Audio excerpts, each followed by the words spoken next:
ഇപ്പോൾ KT ജലീൽ മാധ്യമങ്ങളോട് സംസാരിക്കുന്നുണ്ട്, അതിലേക്ക്. മാത്രമായിട്ട് എന്തിനാണ് മാറ്റുന്നത്? അന്വേഷണ റിപ്പോർട്ട് വരുമല്ലോ. Within days it will come.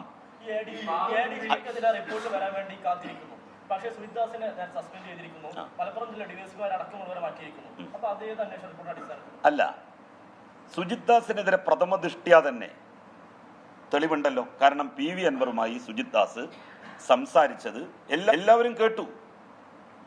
PV Anwar MLA കാല് പിടിച്ചുകൊണ്ട് അദ്ദേഹം പറയുകയാണ്, എന്നെ രക്ഷിക്കണം, എനിക്കെതിരെ പരാതി കൊടുക്കരുത്.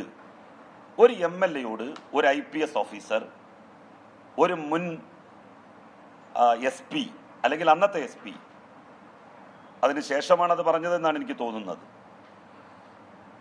അയാൾ പറഞ്ഞത് പ്രഥമ ദൃഷ്ട്യാ തന്നെ ബോധ്യമായല്ലോ. അതിന്റെ അടിസ്ഥാനത്തിൽ അദ്ദേഹത്തെ സസ്പെൻഡ് ചെയ്തു.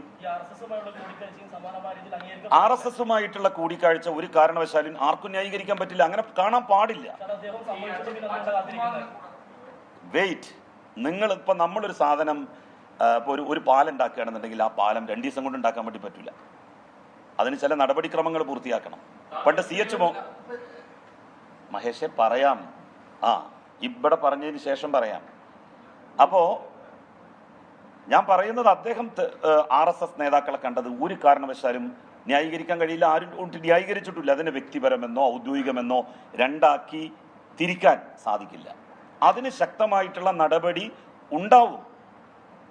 RSS നേതാക്കളെ കാണാൻ വേണ്ടി പാടില്ല, SDPI നേതാക്കളെ കാണാൻ വേണ്ടി പാടില്ല, ജമാഅത്തെ ഇസ്ലാമി നേതാക്കളെ കാണാൻ വേണ്ടി പാടില്ല എന്നുള്ളത് ഒരു വസ്തുതയാണ്.